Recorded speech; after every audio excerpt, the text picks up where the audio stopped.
everyone here can play about issues great and small for your entertainment. And today, trilogies are pretty cool. The classic Sonic trilogy is some of the best games Sonic has had. But duologies aren't half bad either. Look, just because I am forming into the next Sonic game doesn't mean you can yell at me to beat the Sonic Adventure 1 and to remake. I have no control over what Sonic game I am going to be, and you know that? SEGA has just forced me to turn into your copy whenever they are done with it for the sake of a bad YouTube trend. No, but I can sure beg for it. Start the video already or I'm gonna parachute. Alright, fine, Jesus. It's a nitpick. Sonic 3D Blast, Sonic Spinball, and Dr. Robotnik's Mean Bean Machine. Okay, first up, Sonic Spinball, a pinball game. No shit! This was developed by the American half of STI, while the other half worked on Sonic 3 like I mentioned earlier. And yeah, it's pinball, but not. You see, I can play regular pinball all day long, no problem. Look, this game's got nothing on 3D Pinball Space Cadet. But this...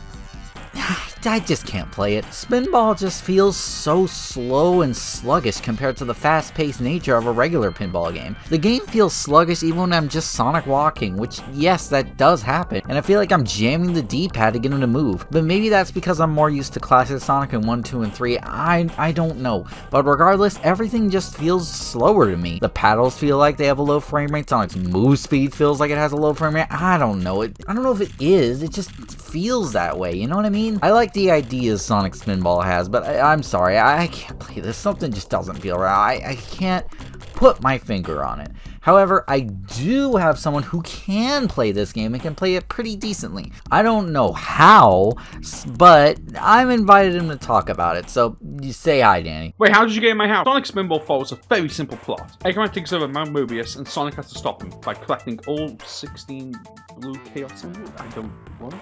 The game is as simple as that. There's only 4 levels for Sonic to go through in this game. Toxic Caves, Lava Powerhouse, The Machine, and finally Showdown. And they're all pretty good, I would say. They all have really nice set pieces that really make them stand out from each other, and as well as having really good music for the time. Also, can we just mention how good this game looks? Like, holy shit. This is easily the best looking Sonic game on the Genesis. Everything really stands out, it's all crisp, and it just really looks great. Also, weirdly enough, there's boss fights in this game, which, holy shit, this thing's terrifying. What the hell? The bosses are okay, they're nothing that great. Just hit the fucker. The music was made by Howard Johnson, who hasn't done a Sonic soundtrack since, to my knowledge. Fun fact, there are beta builds to this game, which has the original Sonic theme song, but since SEGA don't own that, for some reason, they had to get Howard Johnson to make a new one. Even though it's called Sonic Spinball, there are slight moments where you control a Sonic who just walks around, and it's weird. He has very strange physics, like he feels heavy and not at the same time. It's very confusing, and I don't understand it. Made from the USA! The bonus stages from this game are very weird as well. This is the only time the Sassy M characters show up, and yeah, they're there. There's also a Game Gear port of the game, but I'm not talking about that. Basically, Sonic Spinball is a fun distraction that should only last an hour if you know what you're doing. Yeah, that's pretty much it. I tried my best. Okay, believe me. Thanks so much for Danny to talk about that, and let's move on to Dr. Robotnik's Mean Bean Machine. So let's open up the game and see what we got here.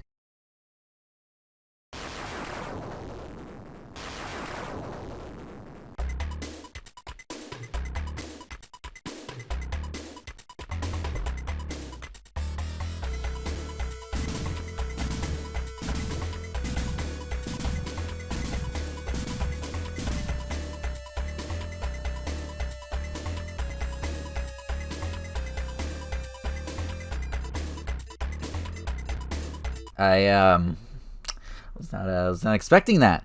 Okay, I know I'm supposed to think that this is a Dr. Robotnik game and not really a Puyo Puyo game, but what? Why is the intro so ominous? The lightning revealing Robotnik's face, the really ominous music that sounds like game over music, and the slower pace of everything. And what's even weirder is that the title screen after that is back to clouds and happiness and all that. Well, what did I just see? Alright, fine. I won't harp on the title screen. How's the gameplay? So how is it?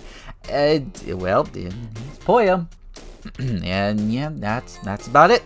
The soundtrack's good. The Puyos look like they've seen the end of days, and yep. I don't really have much to say because I'm more of a Tetris guy because it's better in every single way, and if you disagree, you're wrong. So like with Sonic Spinball, I'll let somebody who knows Puyo handle this one for me. He said he had much more to say on this game, so I'll let him handle it. Man, this video is so easy. I should just do this more often. Just let other people do the work. Man, nothing could go wrong with this video. This video is so easy. Wait, Danny, why the hell did you bring Cole to my house? Because it's Puyo Puyo now, fuck off. Ooh, I love Puyo Puyo, so therefore I love Mean Bean. Wait, ew, no, I want to play Kirby's Avalanche instead. Alright, you guys ready to find out how many times I'm going to say Puyo Puyo? Because every time I do, take a shot. Except for that time I said it because it doesn't count. Anyway, here it goes. 3, 2, 1. When you look at Dr. Robotnik's Mean Bean Burrito Machine, you can see it as technically the first entry to the Puyo Puyo franchise here in the States. It's seen as more of a Japan-only sort of thing since they see us with Tetris over here and they probably want to have a puzzle game to themselves while we have this. Well, it's not like it matters now because they're crossing over.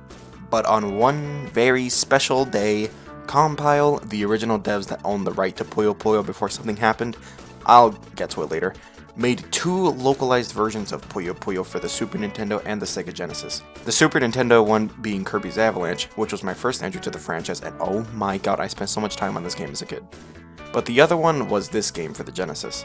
Out of the 2, I prefer Kirby's Avalanche more. Just something about the soundtrack, the characters, and the better sound effects on the SNES make Avalanche a better experience. But there's really no difference in gameplay, so who fucking cares? But I do like how they have Kirby be the replacement for Carbuncle. I wonder why. I played this on Mega Collection Plus on my PS2 because I have this HDMI converter thing with it, and I connected it to my Elgato. And it makes me very happy that it worked on my lovely little PS2 over here. It's fucking weird how it connects with the micro USB thing, you know, on the side. I hate it. I got footage of both the Genesis version and the Game Gear version. Why? Well, first off, it's Puyo, and second, I fucking hate myself. But yeah, that explains why there's black bars on the sides of the screen. But back on Bean Bean, what? Back on Mean Bean. We're gonna talk about the story, okay? Okay, I don't care about it. It's just Puyo Puyo. Dr. Robotnik made a new machine specifically called the Mean Bean Steaming Machine to make all the beans in Beanville work for his Mean Bean self with the Mean Bean efforts of his meanie bean bots with the fat beanstalk body he got. Okay, that's enough. That ending laugh, goodness gracious, I hate it so much. Okay, in this game I don't know who you even play as. Because this is a Sonic game, you'd think you'd be playing as Sonic, but you don't see him anywhere. He's not even in the cutscenes before you fight the robots, and the robots don't even say your name, so I guess you're just the player. Like, your name in the game is just the player. There are 14 stages in this game. I think that's a bit more than Avalanche, I don't know. But when you look at the character designs, you'll see that they are legit from the Adventures of Sonic the Hedgehog cartoon. I barely watched that show, so I wouldn't know their names by heart unless they're either really simple or they're weirdly memorable, like names like Grounder and Dragon Breath. Okay, Dragon Breath, whatever. The sprite work in this game, while not really having to do much in terms of animation, they look really good. And the sounds, okay, the sound design, oh my god. Okay, I talked about it, how Kirby's Avalanche was better, but let me explain why. I hate it, just to put it short. It just annoys me because of how horribly compressed the sound is. I mean, just listen to this.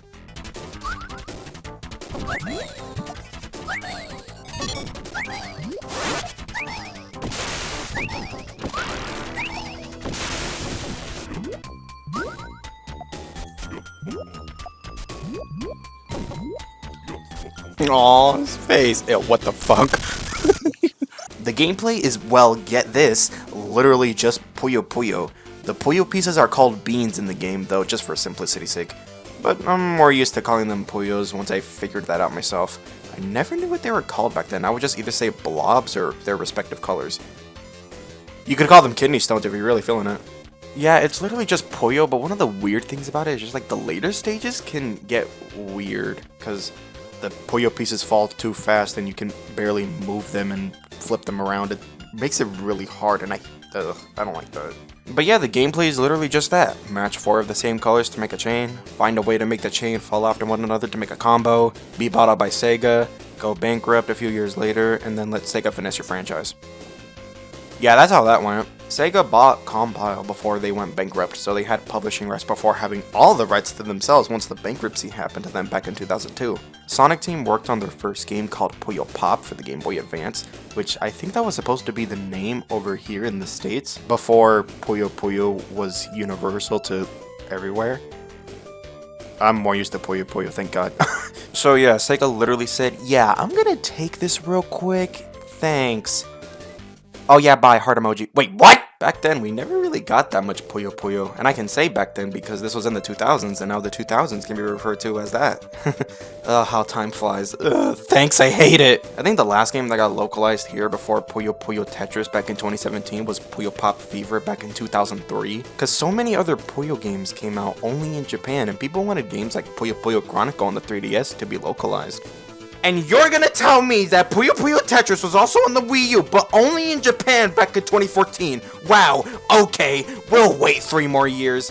Ever since the localization of the first Puyo Puyo Tetris in 2017, it seems like Sega tries to have Puyo Puyo be known up there more than Tetris. Because look at the merch and all the other little Puyo things in other Sega games like the Act 2 Chemical Plant Boss in Sonic Mania and the Puyo Puyo minigame in Yakuza 6.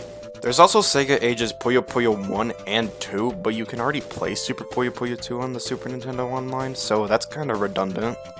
And if that's not enough, they also made Puyo Puyo Champions, where it's obviously just Puyo Puyo, but in Japan it's called Puyo Puyo Esports, which that's the best fucking name I've ever heard. Oh my god, I love that one so much.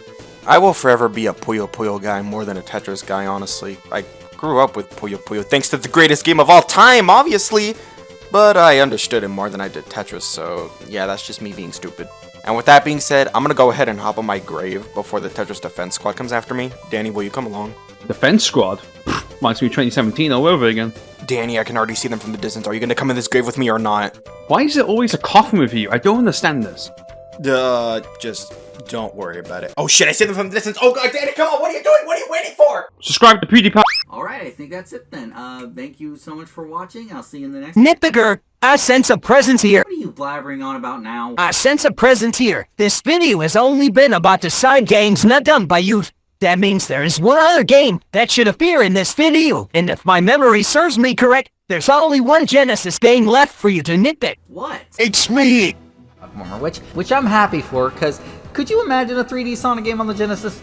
Oh, no. Oh no. People lost their minds over you. Take 3D on the SEGA Genesis can do that to ya, and I'm a mainline Sonic game, so you have to nitpick me. No, Nitpicker, don't listen to him. I mean, he is right. What? You can't be serious. You know the legends. You can't possibly. But it is a mainline Sonic game, and it is a pivotal point in the franchise, so I have to do it. Yes, that's right. Nitpicker, once you go down this path, you won't be the same man ever again. I know. Let's nitpick Sonic 3D Blast. This game starts with a cutscene. Yeah, it's a cutscene, alright. It's cool they got a full motion cutscene on a cartridge, but oh goodness, it looks like garbage. Anyway, Dr. Robotnik has captured animals, of course, and Sonic is ready to stop him once again. That's about it. So let's talk about the game. It's garbage. It's garbage. It's garbage. Your objective is to get all the flickies and then advance to the next stage. Sounds simple, right? Well, it is, or at least it would be if it wasn't for these stupid controls. Your controls are so slippery, and since this game is in an isometric angle, you can't judge your perception very well. Look game, I already don't have a good perception on life, you ain't gotta make this worse for me. To get the flickies, you have to take out enemies like in classic Sonic fashion. But this isometric angle makes it so difficult to judge where you are in your distance between enemies. It's so bad. Forget jumping on them with this angle. There's no way you're going to be able to figure out how to jump on them, so don't even try it. Spin dashing is the way to go, but even then it's hard to do. This is so terrible. If you can't even get the ability to hit enemies right, just throw out the game. Just did anyone on the development team that maybe this doesn't work and they should have just saved it for the Sega Saturn to make an actual 3D game unlike this fake garbage. This is just awful. Not to mention, the flickies aren't all you gotta worry about, because 3D Blast brings back Chaos Emeralds, and Chaos Emeralds bring back special stages, and in order to get the special stages, you collect 50 rings, and then you have to find Knuckles and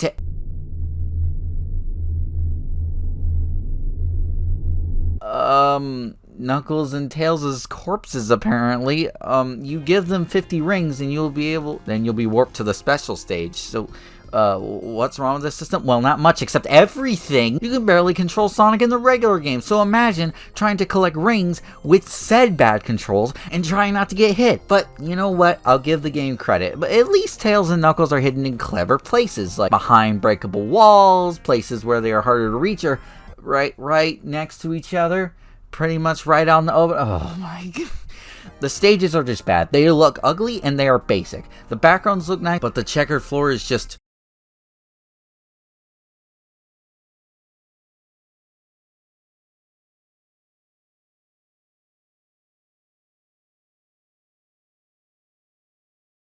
fire level. I don't even want to talk about the stages individually, but there are two I want to bring up. Diamond Dust Zone. Ah yes, because in a game that already is slippery and hard to control, I want a fucking ice level. Gene Gadget. This one pissed me off, because not only do you have to defeat enemies to get the flickies, they get teleported into these pods. Wonderful, because now you have to somehow defeat the Badnik and somehow find the flicky, which is in a pod that blends in with the stage itself. You know what? Hold on. Are you quiet for a second? Because I'm going to put this in the video. Oh, there it is. Wait, go back. Go back, it's on that container. Okay, hold on. I want to put this in review, because I want to say this while I'm heated about this stage. The last thing while I'm playing this game, I can barely control this game.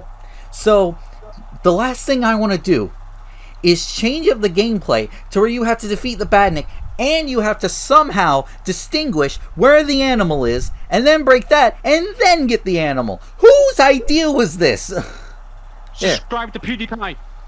How's it? Ugh. And then there's the special stages, which in all accounts are pretty easy. You just collect rings and that's it. But they place mines everywhere and it's so annoying because it's this fake 3D. I don't know when to jump, how close they are.